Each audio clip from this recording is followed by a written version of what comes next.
Good evening students. अब last lecture में हमने ऑर्गेनाइजेशन ऑफ कॉमर्स सब्जेक्ट का मीनिंग जाना था। ऑर्गेनाइजेशन ऑफ कॉमर्स सब्जेक्ट का मीनिंग जानने के साथ साथ मतलब ऑर्गेनाइजेशन वर्ड का, कॉमर्स वर्ड का और मैनेजमेंट वर्ड का ये मीनिंग जानने के साथ साथ हमारा through out the 12th standard हम लोग कौन सा चैप्टर देखने वाले, ओसीए सब्जेक्ट कैसा रहेगा, तुम्हारा पढ़ाई करने का एटीट्यूड कैसा होना चाहिए, ये सब चीज़ों से रिलेटेड हमने लास्ट लेक्चर में डिस्कशन किया था। अब थोड़ा आगे के लेक्चर्स में थोड़ा चेंज कर रहा हूँ मैं। जैसे कि लास्ट लेक्चर हुआ, लास्ट लेक्चर होने के बाद मैंने बोला कि मैं तुमको एसपी का रजिस्ट्रेशन का पूरा प्रोसीजर वगैरह सब समझाऊंगा। पर एसपी का पार्ट स्टार्ट करने से पहले कुछ ऐसे स्टूडेंट्स हैं जिनका 12th में मैथ्स है पर एसपी नहीं है, तो मुझे ओसी को अलग करना पड़ा और एसपी को अलग करना पड़ा। पहले मेरा ऐसा प्लान था कि मैं मिक्स करके तुमको सारी चीज़ें एक्सप्लेन करूँगा, पर अब ओसी को हम अलग से पढ़ेंगे, एसपी वाला पार्ट अलग से पढ़ेंगे। अब उसके साथ साथ एक चीज समझ लेना, एक्सप्लेनेशन पार्ट में तुमको कोई प्रॉब्लम नहीं आएगा, तुमको सारी चीजें सारे कंसेप्ट एकदम क्लियरली समझ में आएंगे और उतना मजा भी आएगा। ऐसा नहीं कि मिक्स करने में से ज्यादा मजा आ रहा था और अलग कर दिया तो मजा नहीं आएगा, उतना ही मजा आएगा, उतने मजे के साथ पढ़ेंगे। पर जस्ट बिकॉज हमारे कुछ ऐसे तुम्हारे ऐसे फ्रेंड्स हैं, हमारे ऐसे कुछ स्टूडेंट्स हैं जिनका 12th में एसपी नहीं है, उनका सिर्फ एसपी की जगह पे मैथ्स है या एसपी की जगह पे कोई और सब्जेक्ट है और ओसी है, तो उस हिसाब से अब आगे का पार्ट हम लोग जो पढ़ेंगे ओसी का 11th स्टैंडर्ड का बेसिक पढ़ेंगे, जो कि बिजनेस सर्विसेज में और इमर्जिंग मोड्स ऑफ बिजनेस में एज वेल एज मार्केटिंग में इसका सबसे ज्यादा बहुत ज्यादा यूज है। ये बेस पार्ट है और ये बेसिक नॉलेज होना भी बहुत ज्यादा जरूरी है। तो हम लोग 11th स्टैंडर्ड का जो फॉर्म्स ऑफ बिजनेस ऑर्गेनाइजेशन है, sole trading concern, partnership firm, joint stock company, cooperative society, फिर उसके बाद सोल ट्रेडिंग कंसर्न, ये जितने 5 फॉर्म ऑफ ऑर्गेनाइजेशन है, उसके साथ साथ लिमिटेड लायबिलिटी, पार्टनरशिप, ये सब चीजें, ये सब फॉर्म ऑफ ऑर्गेनाइजेशन हम लोग डिटेल में पढ़ेंगे, जो उसी का 11th स्टैंडर्ड का बेसिक पार्ट है, जो 12th स्टैंडर्ड में यूजफुल है और ऐसा इन जनरल भी बहुत ज्यादा यूजफुल है। तुमको जनरल नॉलेज के हिसाब से भी ये फॉर्म्स ऑफ बिजनेस ऑर्गेनाइजेशन समझना बहुत ज्यादा जरूरी है। तो आज का लेक्चर हमारा ओसी वाला पार्ट स्टार्ट होता है फॉर्म्स ऑफ बिजनेस ऑर्गेनाइजेशन का। उसके साथ साथ एक चीज क्लियर कर देता हूँ, मेरे ओसी के लेक्चर या फॉर्म्स ऑफ बिजनेस ऑर्गेनाइजेशन पूरा कंप्लीट हो गया, फिर हम लोग एसपी का पार्ट स्टार्ट करेंगे, एसपी का डिस्कशन करेंगे। इसलिए लास्ट लेक्चर में मैंने एसपी का इंडेक्स से रिलेटेड भी कुछ कोई डिस्कशन नहीं किया, ठीक है। तो आज का लेक्चर और आगे के लेक्चर्स हमारे जब तक फॉर्म्स ऑफ बिजनेस ऑर्गेनाइजेशन खत्म नहीं होता, वो सारे फॉर्म्स ऑफ बिजनेस ऑर्गेनाइजेशन वाले लेक्चर्स रहेंगे, जो कि तुम्हारा 11th स्टैंडर्ड का बेसिक था। अब organisation of commerce and management में फॉर्म्स ऑफ बिजनेस ऑर्गेनाइजेशन हम लोग स्टार्ट करेंगे, पर फॉर्म्स ऑफ बिजनेस ऑर्गेनाइजेशन समझने से पहले तुमको ये समझना बहुत ज्यादा जरूरी है कि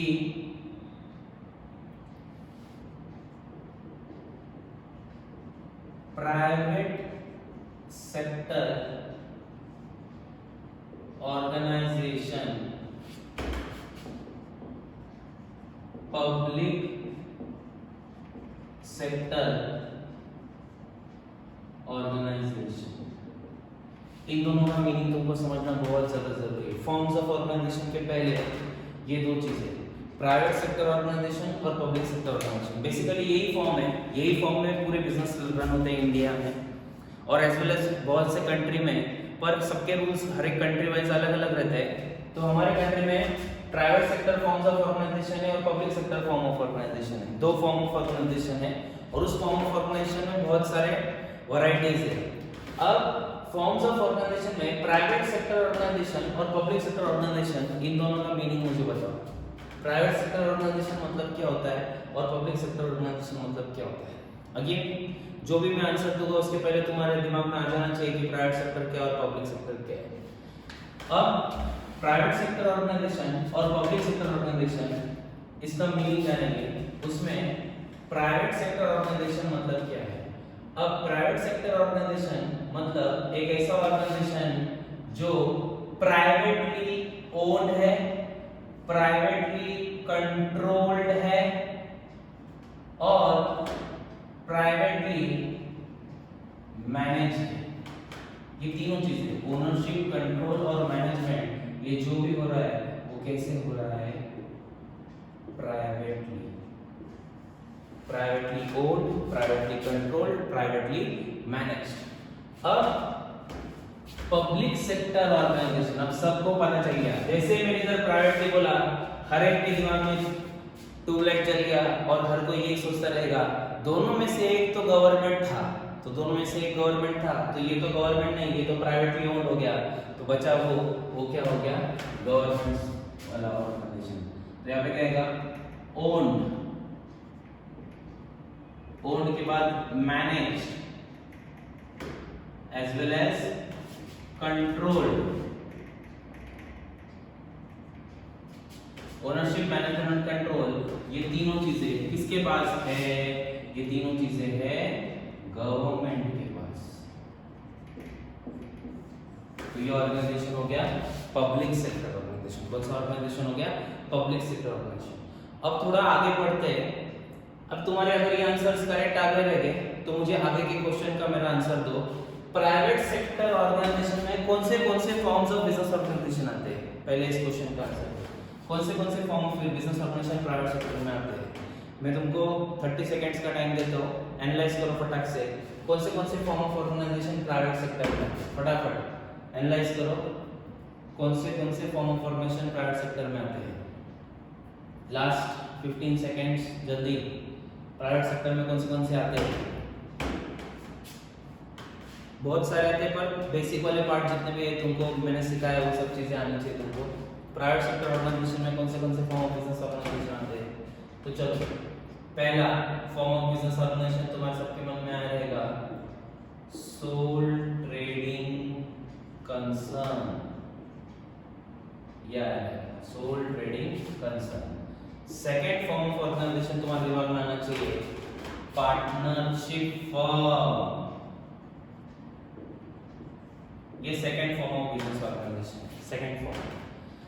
थर्ड फॉर्म तुम्हारे दिमाग में आना चाहिए, क्या आना चाहिए, joint Hindu family firm, joint Hindu family firm.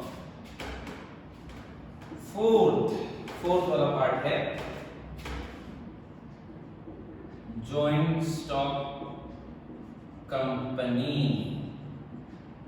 हमारा सबका फेवरेट जॉइंट स्टॉक कंपनी। और फिफ्थ वाला पार्ट है क्या, करेक्ट, कोऑपरेटिव सोसाइटी। फिफ्थ वाला पार्ट है कोऑपरेटिव सोसाइटी। ये 5 फॉर्म्स ऑफ बिजनेस ऑर्गेनाइजेशन, इसके अलावा एलएल भी आता है, बाकी के भी फॉर्म्स आते हैं, पर ये बेसिक इंपॉर्टेंट फॉर्म है, ये फॉर्म समझना बहुत ज्यादा जरूरी है। तो प्राइवेट सेक्टर ऑर्गेनाइजेशन में ये फॉर्म ऑफ बिजनेस ऑर्गेनाइजेशन आते हैं। पब्लिक सेक्टर ऑर्गेनाइजेशन में क्या आता है, पब्लिक सेक्टर ऑर्गेनाइजेशन में कौन से फॉर्म ऑफ बिजनेस ऑर्गेनाइजेशन आते हैं। अब पब्लिक सेक्टर ऑर्गेनाइजेशन की तरफ देखें तो public sector form of organisation में अगर तुमको याद रहेगा तो एक पूरा चैप्टर पढ़ा हमने, डिपार्टमेंटल ऑर्गेनाइजेशन आता है पब्लिक सेक्टर ऑर्गेनाइजेशन में, departmental organisation. Second statutory corporation आता है, या फिर तुम उसको स्टैट्यूटरी कंपनी भी बोल सकते हो। Third government, perfect, government company आता है, वेरी गुड। तो ये सब रिलायंस सेक्टर में पढ़ा हुआ है। तो पब्लिक सेक्टर ऑर्गेनाइजेशन में डिपार्टमेंटल ऑर्गेनाइजेशन, स्टैट्यूटरी कॉर्पोरेशन और गवर्नमेंट कंपनी, ये 3 फॉर्म ऑफ बिजनेस ऑर्गेनाइजेशन आते हैं। हमारा जो 11th स्टैंडर्ड का बेसिक का लेक्चर रहेगा वो पूरा इन 5 फॉर्म्स ऑफ ऑर्गेनाइजेशन पे रहेगा। जैसे ये 5 फॉर्म्स ऑफ ऑर्गेनाइजेशन पूरे एक्सप्लेन हो जाते हैं तो तुम्हारा बेसिक पार्ट कवर हो जाता है। ये चीजों को मैं अभी सबसे पहले शॉर्ट में एक्सप्लेन कर देता तुमको, ये सब चीजें डिटेल में चलती रहेगी, हमारे 1-2 लेक्चर चलते, 3-4 लेक्चर में चलता रहेगा, पर ये अभी बेसिक में तुमको बता देता हूँ। सबसे पहले डिपार्टमेंटल ऑर्गेनाइजेशन मतलब क्या। डिपार्टमेंटल ऑर्गेनाइजेशन मतलब एक ऐसा ऑर्गेनाइजेशन है जो कंप्लीटली गवर्नमेंट ओन्ड है, जहाँ पे गवर्नमेंट का ही रूल है, एज वेल एज गवर्नमेंट ही इस ऑर्गेनाइजेशन को पूरी तरह रन करता है। जहाँ पे मिनिस्ट्री है, जैसे रेलवे मिनिस्टर है तो मिनिस्ट्री है, वो मिनिस्ट्री फिर पूरा रेलवे डिपार्टमेंट हैंडल करती है, तो वो उसको हम बोलेंगे डिपार्टमेंटल ऑर्गेनाइजेशन, जहाँ पे कंप्लीट ओनरशिप किसका है, गवर्नमेंट का है। इसकी जगह पे मैं एग्जांपल तुमको रेलवे का दे सकता हूँ। Completely owned, manage and controlled by government. Government ही पूरा कंप्लीट ओनरशिप मैनेजमेंट कंट्रोल सब गवर्नमेंट के पास ही है। ठीक है, तुमने अभी ऐसे जितने भी रेलवेज देखे, सारे रेलवेज पे क्या लिखा रहता है? Indian railways. हर जगह पे रेलवे पे इंडियन रेलवे, इंडिया में जितने भी रेलवेज उस पे इंडियन रेलवे लिखा है। तो इंडियन रेलवे लिखा है तो वो कौन सा ऑर्गेनाइजेशन है? डिपार्टमेंटल ऑर्गेनाइजेशन, जहाँ पे कंप्लीट ओनरशिप मैनेजमेंट कंट्रोल किसके पास है? गवर्नमेंट के पास है। किसके पास है? सारी चीजें गवर्नमेंट के पास है। अब गवर्नमेंट का डिपार्टमेंट ऑर्गेनाइजेशन का नाम स्टैट्यूटरी कॉर्पोरेशन है। स्टैट्यूटरी कॉर्पोरेशन एक ऐसा ऑर्गेनाइजेशन है या ऐसी कंपनी है जो एक स्पेशल एक्ट के अंदर बनी। तो अब स्पेशल एक्ट के अंदर बनी मतलब क्या? ये कंसेप्ट क्या है, ये जरा ध्यान से सुनो।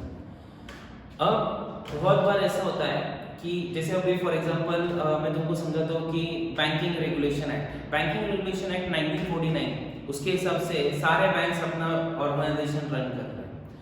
तो अब उनको सब बैंक्स को वो ऑर्गेनाइजेशन को फॉलो करना पड़ता है, जिसकी वजह से अगर फॉर एग्जांपल कोई XYZ पर्सन है जिसको लोन देना है पर उसका फाइनेंशियल पोजीशन वीक है, पर हमको ऐसा लगता है कि वो आगे जाके 100% लोन दे सकता है, उसका बिजनेस ग्रो करने में बहुत ज्यादा स्कोप है, उसको लोन दिया जाना चाहिए, ऐसा हमको लगता है। पर पेपर डॉक्यूमेंट्स क्या बोलते हैं? डॉक्यूमेंट्स बोलते हैं कि लोन नहीं देना चाहिए क्योंकि उसका बिजनेस ऑर्गेनाइजेशन अभी तक इतना ग्रो नहीं कर रहा है, तो XYZ अमाउंट का जितना वो लोन मांग रहा है उतना लोन उसको मत दो, ऐसा पेपर वर्क देख के लगता है। पर हमको उस पर भरोसा है कि हमारा लोन का अमाउंट देगा। पर यहाँ पे बैंक भरोसे के बेसिस पे नहीं चलता है, यहाँ पे बैंक चलता है RBI के नॉर्म्स के बेसिस पे और बैंकिंग रेगुलेशन एक्ट 1949 के बेसिस पे। तो अब बहुत बार ऐसा होता है कि फार्मर्स को लोन देना है तो बहुत से सारे बैंक्स को रिस्ट्रिक्शंस आ जाते हैं क्योंकि norms as well as RBI के जो नॉर्म्स है वो as well as banking regulation act उनको रिस्ट्रिक्ट करता है। तो गवर्नमेंट ने ऐसा सोचा कि क्यों ना हम लोग एक नया एक्ट बनाए, उस एक्ट के अंदर एक ऑर्गेनाइजेशन, जैसे एग्जांपल बैंक ले लो, बैंक को फॉर्म करते हैं, वो बैंक किसी बाकी के एक्ट को फॉलो नहीं करेगी, हमने जो हमारा एक्ट बनाया है उसको फॉलो किया जाएगा। फिर पार्लियामेंट में वो जो एक्ट पूरा बनता है, बनने के बाद वो पास किया जाता है और पार्लियामेंट में जो स्पेशल एक्ट पास किया जाता है जिससे एक पर्टिकुलर ऑर्गेनाइजेशन अपना बिजनेस रन करता है, उस ऑर्गेनाइजेशन को हम बोलेंगे स्टैट्यूटरी कॉर्पोरेशन। बैंक का एग्जांपल दे रहा था तो बैंक के साथ ही तुमको बता देता हूँ एग्जांपल SBI बैंक के नाम सभी ने सुना रहेगा। SBI is a statutory corporation which is formed under the special act भूलना मत, दिमाग में रखना, which is formed under the special act which is passed by the parliament के मेंबर्स ने उसको एक्ट को पास करने के बाद वो ऑर्गेनाइजेशन एग्जिस्टेंस में आया, जैसे SBI बैंक। तो SBI बैंक हो गया स्टैट्यूटरी कॉर्पोरेशन। SBI बैंक क्या हो गया? Statutory corporation. अब रहा सवाल सर हमने SBI बैंक के शेयर्स देखे, तो शेयर्स देखे तो जॉइंट स्टॉक कंपनी के भी शेयर्स होते हैं एज वेल एज अगर वही कंपनी गवर्नमेंट ओन्ड है और उसके शेयर्स उन्होंने इशू किए हुए हैं तो वो स्टैट्यूटरी कॉर्पोरेशन भी है। समझ में? तो उसको हम स्टैट्यूटरी कॉर्पोरेशन में इंक्लूड करेंगे। स्टैट्यूटरी कॉर्पोरेशन भी खुद को लिस्ट कर सकता है, जैसे SBI बैंक के एक एग्जांपल दिया, इसके अलावा भी एक और एग्जांपल मैं तुमको दे सकता हूँ। तुमको वही एग्जांपल दे रहा हूँ जो तुमने सुने हुए, ठीक है? जैसे SBI बैंक तुमने सुना है, देखा है SBI बैंक को। दूसरा एग्जांपल देता हूँ तुमको, LIC भी सबने देखा ही होगा, ठीक है? LIC ये दूसरा और एक ऑर्गेनाइजेशन है जो स्पेशल एक्ट के अंदर फॉर्म हुआ, पार्लियामेंट में पास हुआ। अब तुम्हारे मन में अगर ये सवाल आ रहा रहेगा सर ये बैंकिंग रेगुलेशन एक्ट को फॉलो करते हैं? नहीं, इनका खुद का स्पेशल एक्ट है, उसी एक्ट को फॉलो करते हैं। ये ना कंपनीज एक्ट को फॉलो करते हैं ना कोई रूल्स रेगुलेशन, इनके जो रूल्स रेगुलेशन डिजाइन है उसी को फॉलो करते हैं। तो इन्होंने जब पार्लियामेंट में एक्ट पास किया था तब उधर कंपनीज एक्ट के थोड़े rules regulations, banking regulation act के थोड़े रूल्स रेगुलेशंस जो एक बैंक को फॉलो करने चाहिए, जो एक लिस्टेड ऑर्गेनाइजेशन को फॉलो करना चाहिए, वो सब उनके एक्ट में ऑलरेडी इंक्लूडेड था। तो इसीलिए दूसरा कोई एक्ट फॉलो नहीं करता, इनके जो खुद के एक्ट डिजाइंड है जो पार्लियामेंट में पास हुए थे बस वो उन्हीं को फॉलो करते हैं। और ऐसे ऑर्गेनाइजेशन को हम प्यार से क्या बोलेंगे? स्टैट्यूटरी कॉर्पोरेशन या स्टैट्यूटरी कंपनी भी बोल सकते हो। अब पब्लिक सेक्टर ऑर्गेनाइजेशन में तीसरा गवर्नमेंट कंपनी क्या होता है? अब ध्यान से सुनो, अगर तुम्हारा किसी भी कंपनी के में 50% से ज़्यादा शेयर तुम खरीद लेते हो, कोई भी कंपनी में तुम 50% से ज़्यादा शेयर खरीद लेते हो ना, तो तुम्हारा उस कंपनी में कंट्रोल आ जाता है। अब तुम्हारा उस कंपनी में कंट्रोल कैसे आता है, इसको मैं बहुत डिटेल में समझाऊंगा। ध्यान से सुनो ओसी वालों, मैं तुमको डिटेल में समझाऊंगा। कब? जब मैं जॉइंट स्टॉक कंपनी बताऊंगा ना, तब मैं तुमको डिटेल में बताऊंगा कि कंट्रोल अपने पास, अपने हाथ में कैसे आता है, कैसे हमारे पास कंट्रोल आ जाता है। 50% से ज़्यादा शेयर्स मतलब क्या होता है, ये सब चीज़ों को हम डिटेल में जॉइंट स्टॉक कंपनी में पढ़ेंगे। अब फिलहाल के लिए इतना ही समझो, अगर मेरी 100 करोड़ की कंपनी, 100 करोड़ रुपए की कंपनी, मतलब मेरे कंपनी में कैपिटल 100 करोड़ रुपीस का, 100 करोड़, और उसमें से 50 करोड़ से ज्यादा अमाउंट, 50 करोड़ से ज्यादा अमाउंट अगर सेंट्रल गवर्नमेंट ने दिया और स्टेट गवर्नमेंट ने दिया और दोनों ने मिलकर दिया, सेंट्रल गवर्नमेंट और स्टेट गवर्नमेंट दोनों ने मिलकर दिया, दोनों में से एक के पास इतने पैसे लगते, इसलिए दोनों ने मिलकर इन्वेस्ट किया, तो ऐसे कंपनी को हम गवर्नमेंट कंपनी बोलेंगे, जहां पे गवर्नमेंट का उस कंपनी में 51% और मोर क्या है बच्चों, स्टेक है। क्या है? स्टेक। स्टेक मतलब तो गवर्नमेंट ने उस कंपनी में उतने शेयर्स खरीदे हैं, बाय किए हैं, तो ऐसे कंपनी को हम क्या बोलेंगे, गवर्नमेंट कंपनी बोलेंगे। क्या बोलेंगे बच्चों? Government company. तो 51% स्टेक आ गया मेरे पास, तो मेरे पास कंट्रोल कैसे आ गया, ये समझना है। तो ये जानने के लिए मेरे साथ बने रहिए। ये वाला पार्ट जब सिखाऊंगा तब मैं बताऊंगा कि 51% से ज़्यादा स्टेक तुम्हारे हाथ में जब आ जाता है, तो तुम्हारे पास कंट्रोल कैसे क्या आ जाता है कंपनी का, कंपनी तुम्हारी कैसे क्या हो जाती है। ये सब चीज़ें मैं तुमको जॉइंट स्टॉक कंपनी वाला पार्ट जब सिखाऊंगा तब मैं बताऊंगा कि तुम्हारे हाथ में कंट्रोल कैसे आता है, ठीक है। और तब मैं तुमको फिर से एक लिंक क्रिएट करूंगा कि मैंने गवर्नमेंट कंपनी में, याद है क्या मैंने बोला था 51% और मोर आएगा तो तुम्हारे पास कंट्रोल आ जाएगा। तो मेरी 100 करोड़ की कंपनी और गवर्नमेंट, कौन सी government, central government, state government या फिर दोनों ने मिलके मेरे कंपनी के 50 करोड़ से ज्यादा अमाउंट के शेयर्स अगर खरीद लिए, तो मेरे कंपनी का पूरा कंट्रोल गवर्नमेंट के पास चले गया और मेरी कंपनी क्या बन गई, गवर्नमेंट कंपनी। अब तुम्हारे मन में अगर एक सवाल है कि सर अगर आपका खुद का 50% से ज्यादा स्टेक रहेगा, मतलब मेरे पास अगर 60 करोड़ रुपीस के शेयर्स मेरे पास रहेंगे और 40 करोड़ के शेयर्स गवर्नमेंट के पास रहेंगे, अगर 40% गवर्नमेंट के पास रहेगा मतलब 51% है क्या, वो नहीं है। तो 51% नहीं है तो मेरी कंपनी गवर्नमेंट कंपनी नहीं है। क्यों गवर्नमेंट कंपनी नहीं है? क्योंकि सेंट्रल गवर्नमेंट, स्टेट गवर्नमेंट या दोनों के पास मिला के 51% से कम स्टेक है। 51% से कम मतलब कितना है, 40% है। अब ध्यान से सुनना, अगर ये गवर्नमेंट कंपनी नहीं है तो ये कौन सी कंपनी है, ये आ जाता है प्राइवेट सेक्टर ऑर्गेनाइजेशन में। क्यों? क्योंकि प्राइवेट सेक्टर ऑर्गेनाइजेशन क्या बोलता है, ओन्ड, कंट्रोल्ड, मैनेज्ड।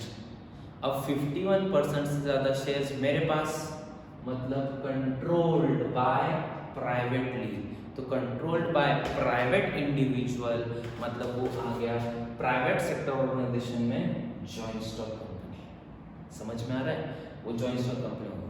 मतलब कंक्लूजन क्या आता है, अगर इस कंपनी में गवर्नमेंट का स्टेक है तो गवर्नमेंट कंपनी, और गवर्नमेंट का स्टेक नहीं है तो वो जॉइंट स्टॉक कंपनी। तो ये इधर से इधर और इधर से इधर ये सिलसिला चलता ही रहता है, ठीक है। ये हो गया प्राइवेट सेक्टर ऑर्गेनाइजेशन का पूरा पार्ट। अब हम लोग private sector public sector mistake, ये हो गया पब्लिक सेक्टर ऑर्गेनाइजेशन का पूरा पार्ट, जिसमें डिपार्टमेंटल ऑर्गेनाइजेशन, स्टैट्यूटरी कॉर्पोरेशन और ये गवर्नमेंट कंपनी हमने डिस्कस कर लिया। अब इसको शॉर्ट में डिस्कस कर लिया, इसका ज़्यादा यूज नहीं है, पर तुमको नॉलेज होना चाहिए क्या क्या चीज़ें, कौन सी कंसेप्ट है, ये डिपार्टमेंटल ऑर्गेनाइजेशन ये सब क्या है, ये सब पता होना चाहिए, इसलिए सब समझा है। अब हमारा अगला पूरा पार्ट स्टार्ट होता है प्राइवेट सेक्टर ऑर्गेनाइजेशन। अभी आगे से हम लोग पूरा पार्ट प्राइवेट सेक्टर ऑर्गेनाइजेशन से रिलेटेड ही डिस्कस करेंगे। तो चलो फटाक से प्राइवेट सेक्टर ऑर्गेनाइजेशन वाला पार्ट स्टार्ट।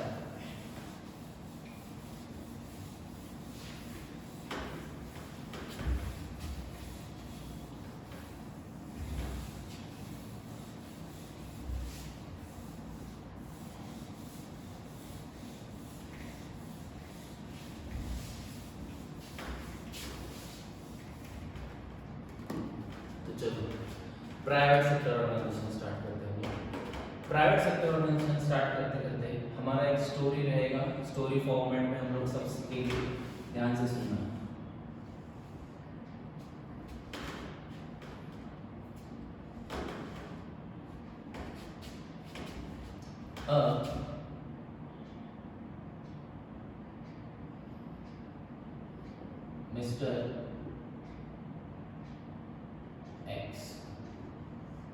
मिस्टर एक्स ने ना रिसेंटली एमबीए कोर्स कंप्लीट किया। मिस्टर एक्स उसने 11th-12th जेजीसीए ज्वाइन किया था। जेजीसीए ज्वाइन करने के बाद वो होशियार बन गया। फिर होशियार बनने के बाद ब्रिलियंट स्टूडेंट हो गया, और फिर उसके साथ साथ होशियार ब्रिलियंट तो बन ही गया क्लास ज्वाइन करने के बाद। उसके साथ साथ उसने फिर सोचा कि मैं आगे जाके एमबीए कोर्स करूँ, तो उसने एमबीए कोर्स किया। एमबीए कोर्स कंप्लीट करने के बाद उसका खुद का उसके पास ऑप्शन था जॉब करना या खुद का फैमिली बिजनेस संभालना। तो उसने सोचा कि मैं बिजनेस करूँ। एमबीए हो गया, मुझे एमबीए से बिजनेस को मैनेज कैसे करते वो समझ में आ गया। तो अब उसके साथ साथ मैं अभी बिजनेस रन करूँगा, और जो मैंने मैनेजमेंट स्किल सीखे थे ना, वो मैनेजमेंट स्किल में मेरे बिजनेस में अप्लाई करूँगा। तो ये जो डायग्राम मैंने ये पिक्चर ड्रॉ किया है, ये एक शॉप का आउटलेट बाहर का पार्ट है। अब फॉर एग्जांपल अभी शॉप पूरा इस हिसाब से यहाँ से सब लोग एंट्री मारते हैं शॉप में। ऑफ कोर्स एंट्री चाहिए, सब लोग सुपरमैन की तरह अंदर नहीं जा सकते। फिर ये कुछ शॉप में काम करने वाले मिस्टर एक्स के फैमिली मेंबर्स है।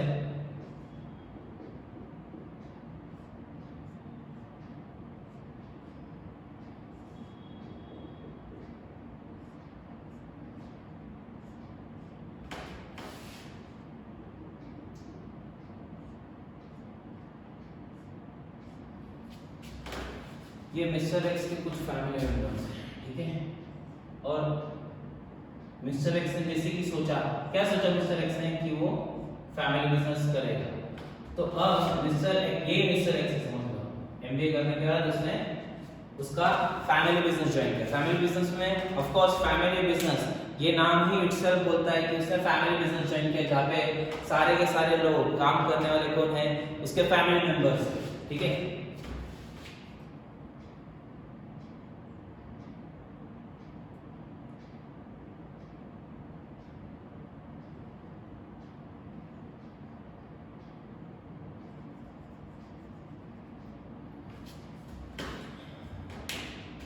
अभी तुमको इन सब फैमिली मेंबर्स में से सबसे ज्यादा एजेड ये दिख रहे रहेंगे, ठीक है। सबसे ज्यादा एजेड अगर ये दिख रहे हैं तो ये फैमिली के हो गए सीनियर मोस्ट मेंबर, ठीक है। सीनियर मोस्ट मेंबर के साथ साथ ये पूरा का पूरा बिजनेस रन करने में जो लोग इन्वॉल्व है वो सारे के सारे फैमिली मेंबर्स ही है। सारे के सारे कौन है, फैमिली मेंबर्स ही है। अब सारे के सारे अगर फैमिली मेंबर्स है तो ऐसे फॉर्म ऑफ बिजनेस ऑर्गेनाइजेशन को हम लोग बोलेंगे, क्या बोलेंगे बच्चों, जॉइंट हिंदू फैमिली फर्म, या फिर इसका नाम दूसरा नाम है Hindu undivided family. Joint Hindu family firm भी बोल सकते हो तुम लोग इसको, या फिर हिंदू अनडिवाइडेड फैमिली भी बोल सकते हो। ये एक ऐसा फॉर्म ऑफ ऑर्गेनाइजेशन है जहाँ पे सारे के सारे लोग कौन है, फैमिली मेंबर्स है। सारे के सारे लोग कौन है, फैमिली मेंबर्स। तो ऐसा फॉर्म ऑफ ऑर्गेनाइजेशन जहाँ पे सारे के सारे लोग फैमिली मेंबर्स है, तो ऐसे फॉर्म ऑफ ऑर्गेनाइजेशन को हम क्या बोलेंगे, जॉइंट हिंदू फैमिली फर्म या फिर हिंदू अनडिवाइडेड फैमिली बोलेंगे। अब ये जो सीनियर मोस्ट मेंबर है, सीनियर मोस्ट मेंबर सबसे ज्यादा सीनियर दिख रहा है फैमिली में, तो तुम्हारा जो सीनियर मोस्ट मेंबर है उस सीनियर मोस्ट मेंबर को हम प्यार से बोलेंगे कर्ता, क्योंकि वही है इस बिजनेस का कर्ता धर्ता, तो उसको हम क्या बोलेंगे, कर्ता। तो सीनियर मोस्ट मेंबर बन गया कर्ता, और बाकी के लोग नाराज हो जाएंगे, वो बोलेंगे कि कर्ता को तुमने नाम दिया, हमको नाम नहीं दिया। तो बाकी के लोगों को भी नाराज नहीं करते, उनको भी नाम देते हम लोग। तो बाकी के लोगों को हम लोग बोलेंगे कोपार्सेनर्स। बाकी के लोगों को हम क्या बोलेंगे, कोपार्सेनर्स। तो तो सीनियर मोस्ट मेंबर बन गया कर्ता और बाकी के जो फैमिली मेंबर्स थे वो क्या बन गए, को-पार्टनर्स। बाकी के फैमिली मेंबर्स को हम को-पार्टनर्स बोलेंगे। ध्यान से सुनना, सीनियर मोस्ट मेंबर रहता है कर्ता। अब यहाँ पे सवाल उठता है कि सीनियर मोस्ट मेल होना चाहिए कि फीमेल होना चाहिए। ये बहुत ज्यादा ये सवाल है, पर ये हम आगे डिस्कस करने वाले हैं इससे रिलेटेड। सबसे पहले बेसिक चीज समझा दो, जॉइंट हिंदू फैमिली फर्म या Hindu undivided family firm, only Hindus can form joint Hindu family firm, point number 1। दूसरा, जॉइंट हिंदू फैमिली फर्म इस जो भी इंडिविजुअल्स ये फॉर्म ऑफ ऑर्गेनाइजेशन की तरफ जाना चाहते हैं तो उनको एक एक्ट फॉलो करना पड़ता है, जिस एक्ट का नाम है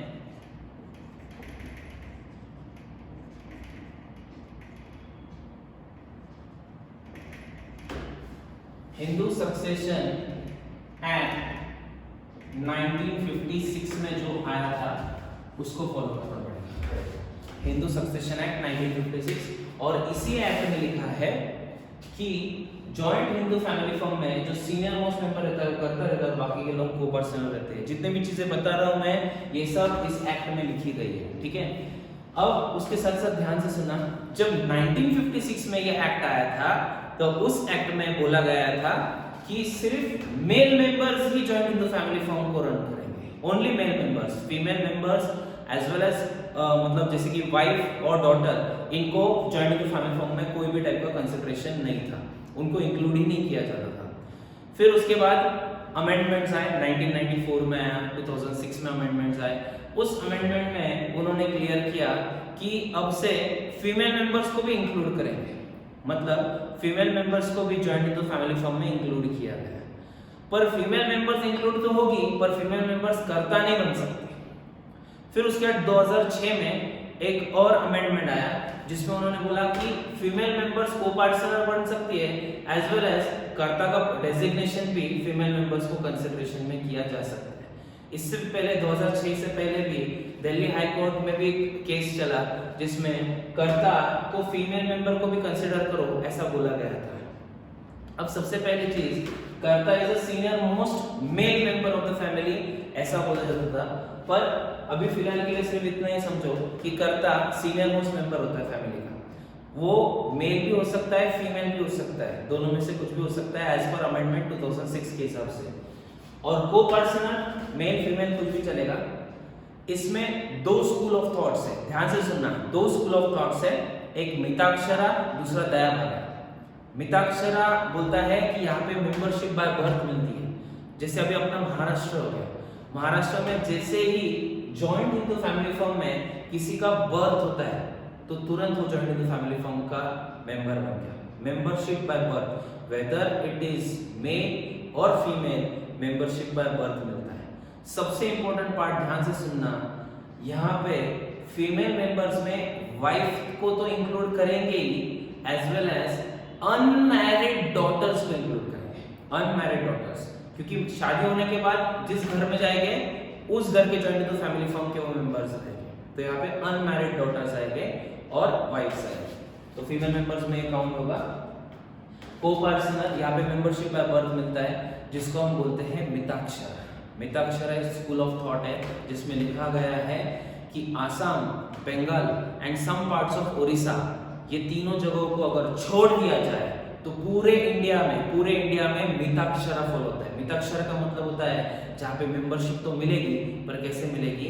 बाय बर्थ। जैसे ही बर्थ हुआ तुरंत वो मेंबर, मेल रहो फीमेल रहो मेंबर, समझ में? ऐसा कौन बोलता है? मिताक्षरा।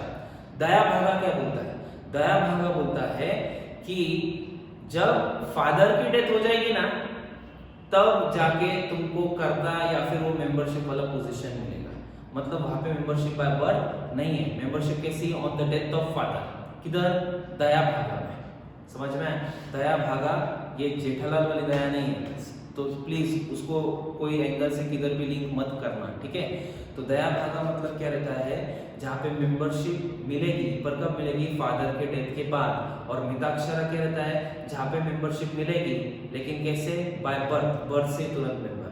तो मिताक्षरा आसाम, बंगाल और सम पार्ट्स ऑफ ओडिशा को छोड़ दिया जाए तो पूरे इंडिया में मिताक्षरा है, और आसाम, बंगाल और सम पार्ट्स ऑफ ओडिशा में आज भी दयाभागा फॉलो जहाँ पे मेंबरशिप कैसे मिलती है, फादर के डेथ के बाद। अब कर्ता हो गया, को पर्सनल्स हो गए, सीनियर मोस्ट मेंबर को हम कर्ता बोलेंगे, बाकी के मेंबर्स को हम क्या बोलेंगे, को पर्सनल्स बोलेंगे।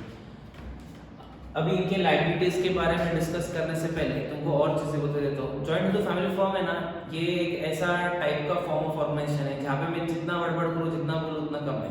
हर बार अमेंडमेंट्स आते रहते हैं, चेंजेस आते रहते हैं, ठीक है। और अमेंडमेंट और चेंजेस के साथ साथ मैं तुमको हर एक चीज़ अपडेटेड सिखाते रहता हूँ। पर कभी कभी बुक पुरानी हो जाती है तो तुमको पुरानी चीज़ें पढ़नी पड़ती है। जैसे कि फॉर एग्जाम्पल अगर तुमको बता दूँ, लास्ट ईयर जो पुराना पोर्शन था उसमें 1956 एक्ट के हिसाब से सिखाना पड़ता था, और वहाँ पे सीधा सीधा लिखा गया था कि karta should be only be main member of the family, main member होना चाहिए।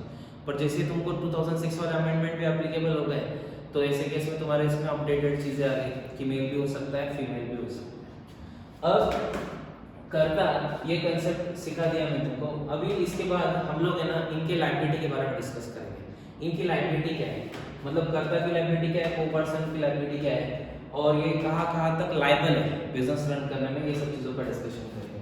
जितना भी चीज़ें समझा रहा हूँ, जितनी भी चीज़ें बोल रहा हूँ, ये सारी की सारी लिखी गई है हिंदू सक्सेशन एक्ट 1956 में, ठीक है। और अमेंडमेंट्स आते गए, अमेंडमेंट से रिलेटेड उनको समझाते हैं।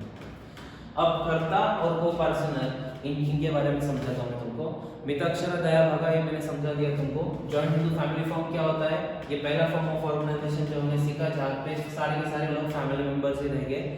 पूरा कर्ता को पर्सनल सब कुछ सिखाने के बाद मैं तुमको ये भी सिखाऊंगा कि प्रैक्टिकली अगर तुमको जॉइंट हिंदू फैमिली फॉर्म इस रन करना है, ये फॉर्म ऑफ ऑर्गेनाइजेशन एग्जिस्टेंस में लाना है, तो तुम कैसे ला सकते हो, वो सब चीज़ों के बारे में मैं तुमको एक्सप्लेन करूँगा। अब जॉइंट हिंदू फैमिली फॉर्म में मैं तुमको अभी लायबिलिटी के बारे में बताता हूँ। सबसे पहली चीज, एक चीज समझ लेना, यहाँ पे ओनरशिप सिर्फ कर्ता के पास है। ओनरशिप किसके पास है, कर्ता के पास, और को पार्टनर को भी उन्होंने ओनरशिप राइट्स दिए। मतलब जॉइंट विद द फैमिली, और ये शॉप तुमको दिख रहा है, ये शॉप का ओनर कौन है, ये शॉप का ओनर सारे लोग हैं, जितने लोग फोटो में दिख रहे हो सारे के सारे लोग ये शॉप के ओनर, ठीक है। अब ये सारे के सारे लोग हैं, मतलब इन शॉर्ट में ऐसा स्टेटमेंट दे सकता हूँ क्या, all the family members of joint with the family firm are the owner of property of joint with the family firm. जो भी joint with the family firm की प्रॉपर्टी है उसके ओनर सारे के सारे फैमिली मेंबर्स हैं। अब उसके बाद हम लोग आगे बढ़े तो ओनरशिप तो हो गया, मैनेजमेंट, डिसीजन मेकिंग और कंट्रोल, ये सब चीजें कर्ता को ही दी गई है, क्योंकि कर्ता सीनियर है, बड़े हैं, तो उनके आदेशों का सारे बाकी के छोटे फैमिली मेंबर्स ने पालन करना चाहिए। ये हमारी इंडिया की राजा वगैरह की प्रथा है कि जो राजा बोलेगा, जो सीनियर मोस्ट मेंबर बोलेगा, उस हिसाब से सब चलेगा। तो यहाँ पे भी वैसा, जो सीनियर मोस्ट मेंबर बनेगा, मतलब जो करता है, वो जैसा बोलेंगे उस हिसाब से चलेगा। तो मैनेजमेंट, डिसीजन मेकिंग, कंट्रोल सब कुछ कर्ता के पास है। ये मैं नहीं बोल रहा हूँ, ये एक्ट बोल रहा है। एक्ट ने बोला है कि ओनरशिप, मैनेजमेंट, डिसीजन मेकिंग और कंट्रोल किसके पास है, वो कर्ता के पास, क्योंकि उनके पास एक्सपीरियंस है। तो एक्सपीरियंस है तो डिसीजन मेकिंग उनका मेजॉरिटी केसेस में राइट हो सकता है या होगा। इस हिसाब से एक्ट ने कर्ता के पास सारे डिसीजन मेकिंग पावर थे, और बेचारे को पर्सन के पास सिर्फ एक ही चीज़ है, ओनरशिप, बाकी उनको कोई पावर नहीं दी गई है। उसके साथ साथ बच्चों, को पर्सनर्स को अगर बंटवारा करना है फैमिली का, पार्टीशन डिमांड करना है, तो पार्टीशन डिमांड कर सकते हैं। को पर्सनल सब बोल सकते हैं कि हमको बंटवारा करना है प्रॉपर्टी का, हमको नहीं चाहिए, हमको नहीं रहने का तुम्हारे साथ, ये प्रॉपर्टी बेच के जितने भी पैसे आते हैं वो सारे फैमिली मेंबर्स में डिस्ट्रीब्यूट कर दो। पार्टीशन, ऐसा उन्होंने डिमांड किया। तो पार्टीशन डिमांड करने के बाद ये को पर्सनल ने पार्टीशन डिमांड करने के बाद कर्ता को ऑर्गेनाइजेशन का पार्टीशन करना पड़ेगा।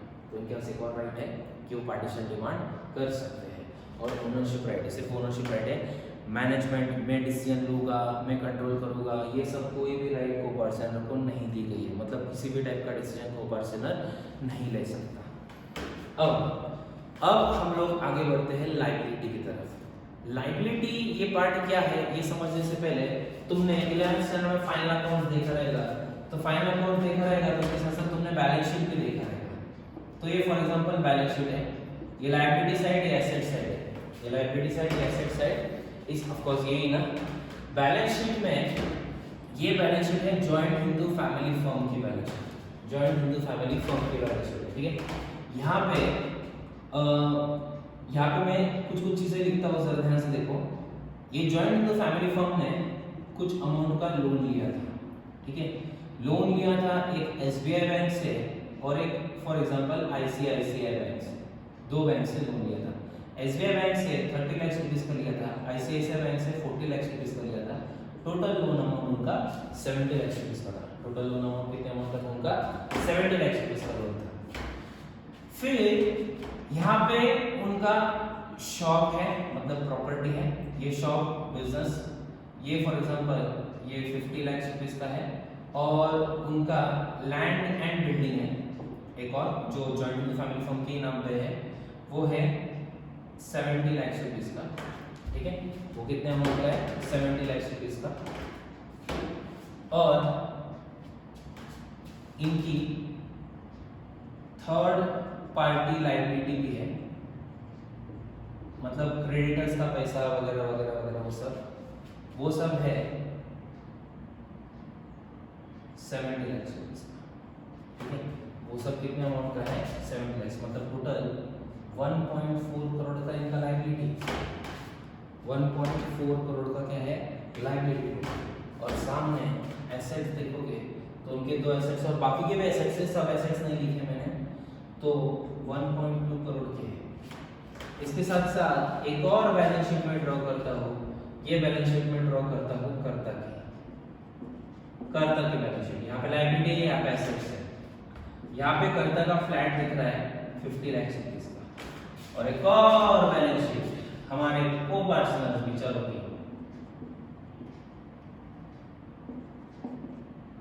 लायबिलिटी एसेट्स, यहाँ पे फ्लैट दिख रहा है 60 लाख रुपीस का।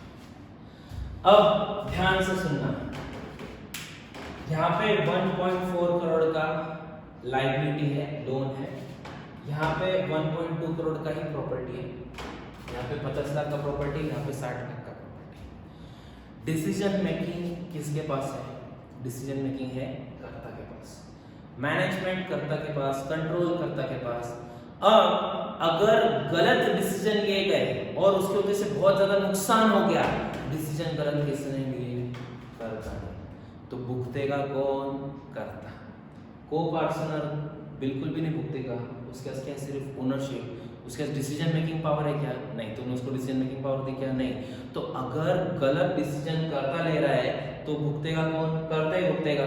सफर किसको करना पड़ेगा? कर्ता को ही सफर करना पड़ेगा, और वो पर्सन इसमें बिल्कुल भी सफर नहीं करेगा। अब ध्यान से सुनो, इनका बिजनेस ऑर्गेनाइजेशन अच्छे से चल रहा था, पर बीच में सडन लॉसेस, कंपटीशन बहुत ज्यादा सीवियर होने की वजह से ये ऑर्गेनाइजेशन लॉस में सफर करने लगा। तो अब ये ऑर्गेनाइजेशन ये बैंक का लोन और ये क्रेडिटर्स का पैसा नहीं दे पा रहा था। अब बैंक का लोन और ये क्रेडिटर्स का पैसा नहीं दे पा रहा था, तो ऐसे केस में ये बैंक वालों ने, क्रेडिटर वालों ने पुलिस कंप्लेंट फाइल करके, कोर्ट में केस फाइल करके ये 1.2 करोड़ रुपीस का प्रॉपर्टी बेचने के लिए बोला। तो ये 1.2 करोड़ का प्रॉपर्टी अगर बेच भी दिया और 1.4 करोड़ का प्रॉपर्टी रिपे कर पाएंगे क्या? ध्यान से सुनो, 1.2 करोड़ में से ये 70 लाख इनको पहले दे दिया, ठीक है, 70 लाख इनको दे दिया, और फिर 40 लाख इनको दे दिया। 70 प्लस 40 1.1 करोड़, मतलब 1.2 करोड़ में से ये दोनों लोन रिपे कर दिया, 1.1 करोड़ बचा। मतलब कितने बचे? 10 लाख रुपीस बचे। एसबीआई बैंक को 10 लाख रुपीस दे दिया और एसबीआई बैंक को बोला बचा हुआ 20 लाख हमको डिस्काउंट दे दो। ऐसा हो सकता है क्या? बैंक ने तुमको लोन दिया और बैंक वालों को तुम बोलते हमको डिस्काउंट दे दो 20-20 लाख रुपए, 10-10 लाख रुपए, तो ऐसा बिल्कुल भी नहीं हो सकता। तो अब क्या करेंगे? सामने एसेट्स देखो 1.2 करोड़ के दिख रहे हैं और लायबिलिटीज देखो 1.4 करोड़ रुपीस की दिख रही है। तो ऐसे सिचुएशन में बैंक क्या करेगी? पर्सनल प्रॉपर्टी बेच देगी। मतलब 20 लाख के शॉर्टेज के लिए कर्ता का पर्सनल प्रॉपर्टी 50 लाख रुपए का बेच दिया जाएगा। तो कर्ता का पर्सनल प्रॉपर्टी चला जाएगा और ये प्रॉपर्टी बेच के ये पूरा पैसा रिकवर किया जाएगा। अब तुम्हारा अगला क्वेश्चन आता है, सर को पार्टनर का प्रॉपर्टी बेचा जाएगा क्या? नहीं, उधर देखना भी मत, देखना भी पाप है, और तुम उस प्रॉपर्टी को देखना छोड़ दो, तुम उसको टच भी नहीं कर सकते। क्यों? क्योंकि उसने डिसीजन लिया क्या? तो मैंने तुमको क्या बोला? जो गलत डिसीजन लेगा वही सफर करेगा। मतलब अभी ध्यान से सुनना, ये जो प्रॉपर्टी है, ये प्रॉपर्टी को हम लोग बोलेंगे बोलेंगे बिजनेस प्रॉपर्टी। क्या बोलेंगे इस प्रॉपर्टी को हम लोग? Business property. Business property 1.2 crore की है।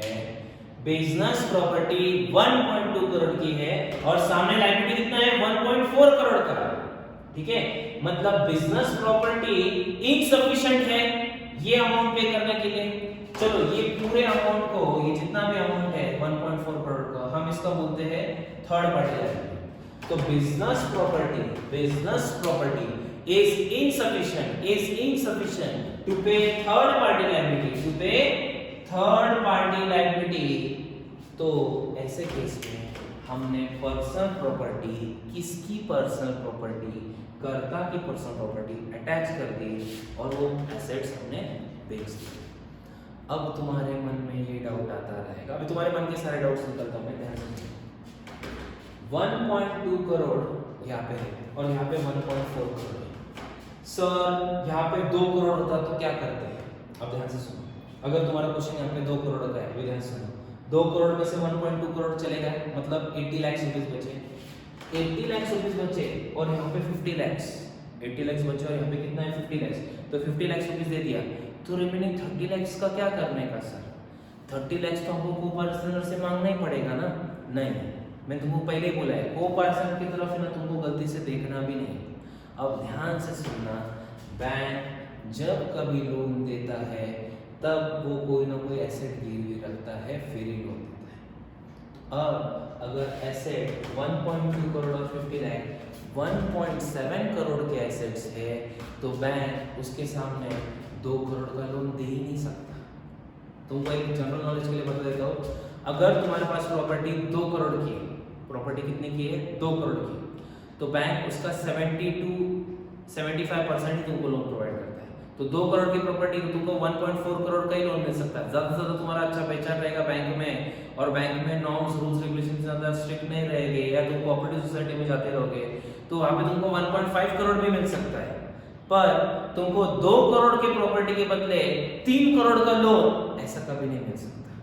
तो तुम्हारे मन में अगर ये डाउट आता रहेगा कि इसकी प्रॉपर्टी बेच दी फिर भी पैसा देना बाकी, पैसा क्या करे, किससे दे, इसका भी प्रॉपर्टी बेच दे, तो इधर देखना ही नहीं तुमने, समझ में?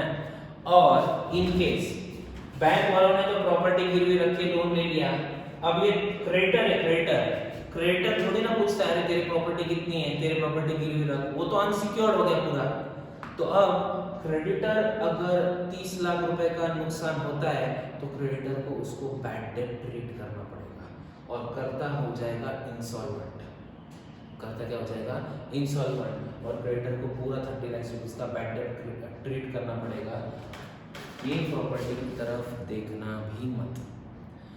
अब दूसरा डाउट तुम्हारे मन में अगर ये आता है, सर को पार्षनर और कर्ता एक ही घर में रहते हैं, पर वो प्रॉपर्टी का ओनर कौन है? कर्ता। प्रॉपर्टी का ओनर कौन है? कर्ता। तो कर्ता की प्रॉपर्टी भैया बिकनी है, मतलब बिकनी ही है, तो कर्ता तो रास्ते पे आएगा, सारे को पार्षनर भी रास्ते पे आएंगे, समझ में आया? तो तुम्हारे जितने भी डाउट्स, मेजॉरिटी डाउट्स रहते हैं वो मैं खुद ही खुद को क्वेश्चन पूछ के एंटरटेन करवा दे रहा हूँ तुमसे, ठीक है? अब ये पूरा स्ट्रक्चर हम लोग एक बार फिर से रिवाइज करते हैं। If business assets मतलब business property is insufficient मतलब क्या? 1.2 करोड़ और यहाँ पे 1.4 करोड़ रुपीस देना है, तो is insufficient to pay third party liability, that personal property किसका? कर्ता का, is also attached to it, वो पर्सन की तरफ देखना ही नहीं। तो ये सब चीजों से कंक्लूजन ये बनता है। अब ध्यान से सुनना, जब तुम बैंक से लोन लेने जाओगे तो बैंक तुमसे बैलेंस शीट मांगता है। क्या मांगता है? Balance sheet. और तुम्हारे बैलेंस शीट में 1.2 करोड़ का ही एसेट दिख रहा है, तो 1.2 करोड़ का एसेट की जगह पे 1.4 करोड़ का कोई बैंक लोन देगा क्या? नहीं देगा ना। तो ये ऊपर का एक्स्ट्रा अमाउंट जो भी आया ना, वो ये वाले प्रॉपर्टी को देख के आया है। मतलब एक्स्ट्रा अमाउंट अगर बैंक ने दिया भी ना, तो ये प्रॉपर्टी को गिरवी रखा रहेगा, इसीलिए दिया रहेगा। तो मतलब जॉइंट हिंदू फैमिली फर्म के केस में सिर्फ उन्हीं के एसेट्स को नहीं देखा जाता है, उसके साथ साथ कर्ता के भी एसेट्स को देखा जाता है और फिर लोन अमाउंट डिसाइड होता है। समझ में आ रहा है? तो एक्सेस सिचुएशन में हमने ये सब डिस्कशन से क्या सीखा? लायबिलिटी ऑफ कर्ता इज अनलिमिटेड। liability of कर्ता is unlimited and liability of co-parcener is limited. Limited मतलब, अब ध्यान से सुनना, ये जो 1.2 करोड़ का शॉप और लैंड एंड बिल्डिंग है, इसका ओनर कौन है? इसका ओनर है ओओ। ओनर कौन है? सारे फैमिली मेंबर्स। ठीक है, जब कर्ता डिसीजन ले रहा है, गलत डिसीजन ले रहा है, जिसके वजह से लॉस हो रहा है और प्रॉपर्टी बिकनी पड़ रही है, तो ये 1.2 करोड़ में को-पार्सनर का शेयर नहीं है क्या उसमें?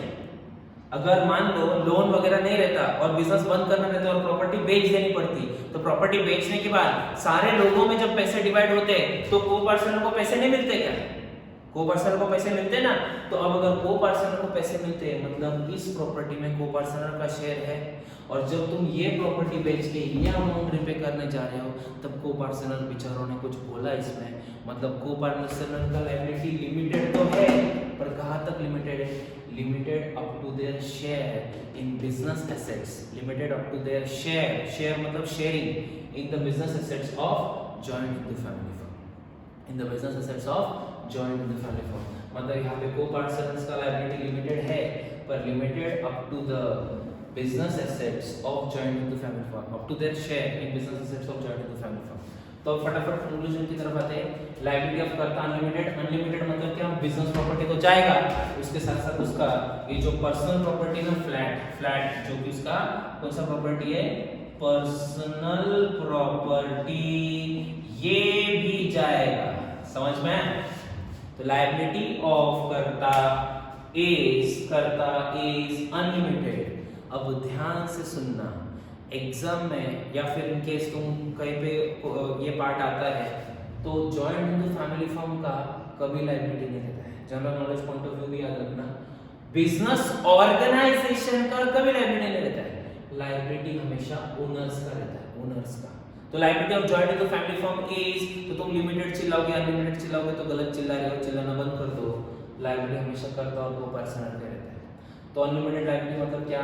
If business property is insufficient to pay third party liability, then personal property किसकी? सिर्फ कर्ता की is also attached to it, और को-पार्सनर का प्रॉपर्टी जाएगा भी नहीं, क्योंकि इसका लायबिलिटी क्या है? Limited up to their share in business property of joint Hindu family firm. तो ये था जॉइंट हिंदू फैमिली फर्म से रिलेटेड।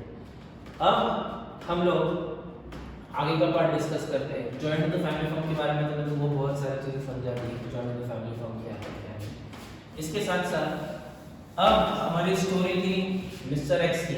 मिस्टर एक्स ने एमबीए किया, एमबीए करने के बाद उसने फैमिली बिजनेस ज्वाइन किया। फैमिली बिजनेस ज्वाइन करने के बाद उसने सोचा कि अभी फैमिली बिजनेस ज्वाइन किया तो फैमिली बिजनेस को ग्रो करेंगे। मैंने इतना एमबीए किया, एमबीए करने के बाद मैनेजमेंट स्ट्रेटजी समझी, सीखी, तो वो मैं मेरे बिजनेस में ऑर्गेनाइजेशन करके हमारा फैमिली बिजनेस को मैं ग्रो कर सकता हूँ। पर मैनेजमेंट डिसीजन मेकिंग कंट्रोल कर्ता के पास होने की वजह से बेचारा कुछ बोल नहीं पाया। आगे का पार्ट स्टार्ट करने से पहले मैंने तुमको एक चीज बोली थी कि प्रैक्टिकल एग्जिस्टेंस में कैसे आता है ये समझाऊंगा। ये ऑर्गेनाइजेशन प्रैक्टिकल में एग्जिस्टेंस आना इसका बहुत सिंपल है। तुमको अगर अभी सबसे इंपॉर्टेंट पार्ट याद रखना, इसमें सिर्फ 3 जनरेशन को कंसीडर किया जाता है। लीनियरली डिसेंडेड मतलब डिसेंडिंग ऑर्डर में और सीक्वेंस में होना चाहिए, डिसेंडिंग ऑर्डर में। जैसे फॉर एग्जांपल पी करता है मतलब सीनियर मोस्ट मेंबर है, तो पी के 2 बेटे क्यू और आर, फिर क्यू के 2 बेटे एक्स वाई, इसके 2 बेटे जेड डब्ल्यू। ठीक है, ये पहला, दूसरा, तीसरा, 3 जनरेशन काउंट होते हैं। तीसरे के अलावा चौथा जनरेशन इसमें इंक्लूड नहीं होगा, मतलब एक्स को अगर बच्चा हुआ तो उसको हम उसमें इंक्लूड नहीं करेंगे। समझ में आया? तो सिर्फ 3 जनरेशन ही काउंट होती है, और उन सबके वाइफ्स और अनमैरिड डॉटर्स उनको हम इंक्लूड करेंगे, पर 3 जनरेशन ही यहाँ पे इंक्लूड होगा। प्रैक्टिकल वाला पार्ट तुमको अगर पैन कार्ड का फॉर्म लेकर आओ, हिंदू अनडिवाइडेड फैमिली का, एचएफ का पैन कार्ड का फॉर्म लेकर आने का, पैन कार्ड का फॉर्म लेकर आके उसको फिलअप कर दो और वो पैन कार्ड लेकर आओ, तो तुम्हारा उस फॉर्म ऑफ ऑर्गेनाइजेशन के हिसाब से तुम्हारा identity joint Hindu family firm का हो जाएगा। तो तुम्हारे पास 2 पैन कार्ड रहेंगे, एक तुम्हारा खुद का पैन कार्ड और एक एचयूएफ के नाम से पैन कार्ड। तो HUF के नाम से पैन कार्ड जो रहेगा उससे तुम तुम्हारा बिजनेस HUF का बिजनेस कर सकते हो, और खुद के नाम से जो पैन कार्ड रहेगा उससे तुमको अलग बिजनेस रन करना हो, अलग बिजनेस रन कर सकते हो। तो उसमें ज़्यादा डिटेल में नहीं जाऊँगा, प्रैक्टिकल वाले पार्ट में वो अलग कंसेप्ट चलेगा। हमारा जो बेसिक पार्ट है उस पर हम स्टिक रहते हैं। Joint Hindu family form Hindu undivided family, ये मिस्टर एक्स ने ज्वाइन किया, पर उसके पास मैनेजमेंट नहीं था, तो वो कुछ भी बोलता तो उसके पेरेंट्स फैमिली मेंबर्स बोलते कि डिसीजन लेने वाला है कि ये तुम्हारे दादाजी वही डिसीजन लेंगे। दादाजी ने डिसीजन लेने के बाद उन्होंने जो भी डिसीजन बोला वो फाइनल डिसीजन, इसके बाद तुम उसको कोई क्वेश्चनिंग वगैरह नहीं कर सकते। तो अब उसने क्या किया, उसका फैमिली मेंबर्स के साथ डिस्प्यूट हो गया। डिस्प्यूट होने के बाद उसने सोचा कि अभी मैं ना ये जॉइंट हिंदू फैमिली फॉर्म को छोड़ देता हूँ, और जॉइंट हिंदू फैमिली फॉर्म को छोड़ने के बाद मैं ये ऑर्गेनाइजेशन को ही छोड़ देता हूँ। ऑर्गेनाइजेशन छोड़ने के बाद मैं अभी ना मेरा खुद का बिजनेस है। उसने क्या डिसाइड किया कि मैं अभी आगे जाके क्या करूँगा, खुद का बिजनेस रन करूँगा। अब खुद का बिजनेस उसने कैसे रन किया और खुद के उसके बिजनेस की स्टोरी क्या है, ये जानने के लिए मेरे साथ तुम सब लोग बने रहिए। आज के लिए इतना ही, थैंक यू वेरी मच। और तुमको कुछ भी डाउट्स इन केस रहे तो मुझे टेलीग्राम पे पूछना। मैं तुमको पहले बता चुका हूँ, मेरे डाउट्स जितने भी रहेंगे वो सब टेलीग्राम पे पूछा करो। वीडियो से रिलेटेड तुमको जो भी चीज़ें कमेंट करना है, वीडियो कैसे लगा, तुमको सारी चीज़ें समझी नहीं समझी, डाउट्स एज वेल एज तुम सब चीज़ें मुझे टेलीग्राम पे कम्युनिकेट कर सकते हो, ठीक है। आज के लिए इतना ही बच्चों। आगे का स्टोरी जो मिस्टर एक्स का फैमिली मेंबर्स के साथ डिस्प्यूट हो गया और आगे फिर क्या हुआ, उसका मिस्टर एक्स ने क्या किया, फिर क्या डिसीजन लिया, ये सब सुनना है और ये सब जानना है तो मेरे साथ बने रहिए। Thank you very much. आज के लिए इतना ही। Have a good day.